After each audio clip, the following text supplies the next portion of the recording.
I'm Roberta Winters, President of the Radnor League of Women Voters.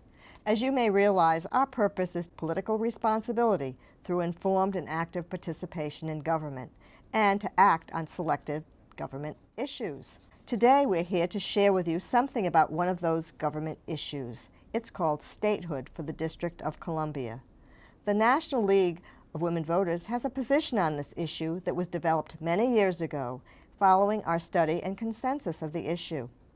To help us learn more about this issue, we have two young members of the League of Women Voters here at Radnor Studio 21. I am delighted to welcome here Rachel Hunn, an intern with us who will be returning to American University in the fall. That's in the District of Columbia.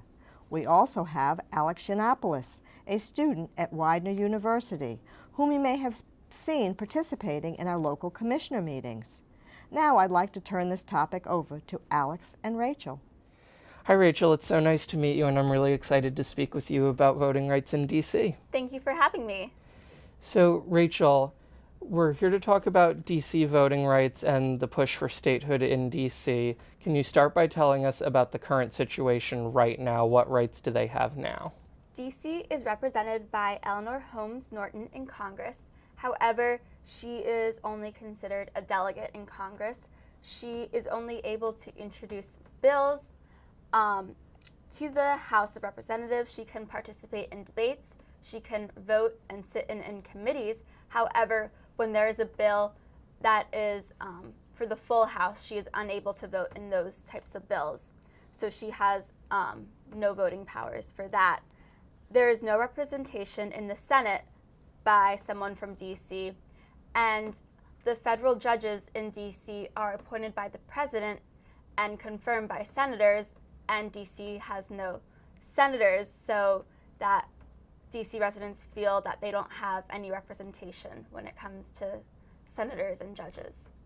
Can you tell us how they can achieve statehood if they want to do it? Because I think it's important to decide if they're going to do it or not, but we need to figure out how can they do that if they want to do it. So can you tell us about what that process would look like?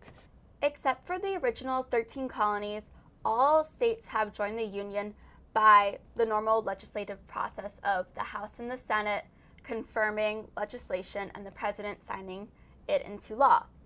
There have been numerous attempts with an amendment and multiple bills for DC to be the 51st state. However, none of them have worked so far.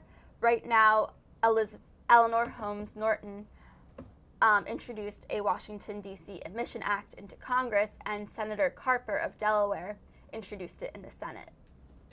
So that's interesting. So she can introduce a bill, but she can't vote on it. Yes.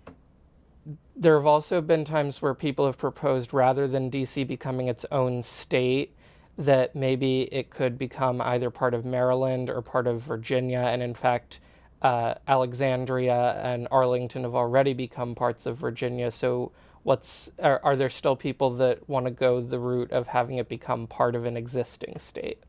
DC has been separate from the affairs of both Maryland and Virginia for over 200 years.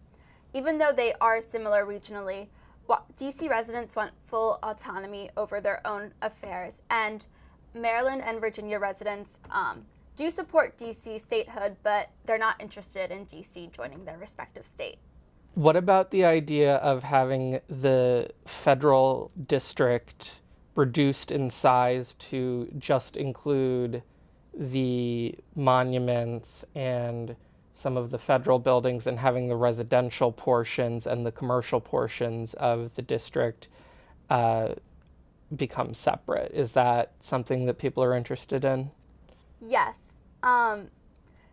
This would be a federal seat of government for the federal seat only. So it would only span from the Capitol building to the Lincoln Memorial, which would include the Library of Congress, the National Mall, the Smithsonian Museums, and the monuments. So the residential and commercial areas of DC would become its own separate state. And while there are other federal properties in other parts of DC, there are federal properties in other parts of other states, so DC would be no different. If DC does become the 51st state, what will happen to all of those federal pieces that are still in the district? They would still be considered federal pieces, but they would just be its own separate entity. The only residents of this area would be the president and their family. Can Washington, DC, do you think, can they afford to be a state? Do they have the resources to do that, even as a city? DC operates now as if they were a state with a booming economy, and they pay actually the most federal taxes per year, $37,000, which with all the DC residents adds up to $26 billion a year. So they have the means and the money to do it. They've had a balanced budget for 22 years in a row, and most of their budget comes from local taxes. And it's not too small to be a state, because we don't have any states right now that are just one city, do we? No, but Washington, D.C. has a population of 700,000, which is larger than the population of Wyoming and Vermont. So there are no population size requirements for statehood currently in the Constitution. And what about the DC government in terms of the way it's functioning? Will they be able to function effectively as a state? Are there any problems with the current government that would hinder its ability to function on its own? DC is not unique in its experience of any sort of corruption in government, but DC has put a variety of checks in place to prevent certain types of corruption from occurring and to prosecute and punish it when it happens. Other states experience the same as well, and even on the federal level, DC would be no different. So where do things stand right now with their quest to become a state? Or have there been any bills introduced? Has there been any legislation that's gone anywhere? What's going on right now? From 1985 to 2011, there have been 6 bills introduced into Congress, but none of them have gone through. Currently, right now, Delegate Norton introduced the H.R. 1291, Washington, D.C. Admission Act, into the House, which has received about 159 co-sponsors. And Senator Carper of Delaware introduced this bill into the Senate, and he has 24 co-sponsors on the bill. The next steps are for the bills to pass committees, to pass both the House and Senate, and to be signed by the president. And have any of the bills made it further than introduction? Have they been able to get it further than that in the past, or not? There was a constitutional amendment proposed back in the 1970s, and it passed both the House and Senate. However, it was unable to reach the numbers of state ratification by the 1985 deadline.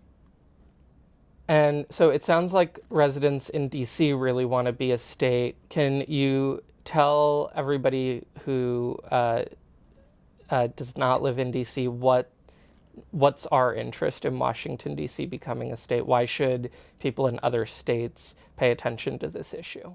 700,000 citizens in the United States do not have congressional representation. They have laws that are controlled by Congress's say, and a local government that is also controlled by Congress.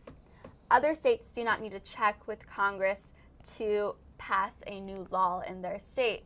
DC does for issues such as their budget and just any legislation in general. Congress has to give the final say in order for DC law to become law. Many people are worried that DC would bring more Democrats to Congress because DC has a large Democrat population, but this issue is not a partisan issue. It should be more about DC has Congress circumventing DC laws and their budget without any DC residential say. Organizations such as the United Nations Human Rights Committee have called for a change in DC's representation, saying that this is a human rights and civil rights issue. To promote full democracy and representation in all areas of the United States, this would be to give DC statehood. So can you tell us, what can those of us who live in other states do if we're interested in helping DC achieve statehood? You can contact your legislatures in your states and send them an email, write them a letter saying that you support DC statehood, and tell them why people in Pennsylvania should care about this issue, and hopefully push them to also sponsor the current bill in the House on DC, and to tell your friends in other states to do the same as well. Thank you, Rachel. It was such a pleasure speaking with you. Thank you for having me. Rachel and Alex, I think you did your homework, and we all learned because of your efforts. We thank those of you in our audience for turning into Radnor Studio 21, our public access channel that is helping to educate our community about such topics as voting rights in the District of Columbia. During the months ahead, we look forward to presenting other programs with our student members. Our membership now is open to students without paying a membership fee, and that includes all the way through graduate school. So, please join us not only on Radnor Studio 21, but hopefully as members of the League of Women Voters. Thank you.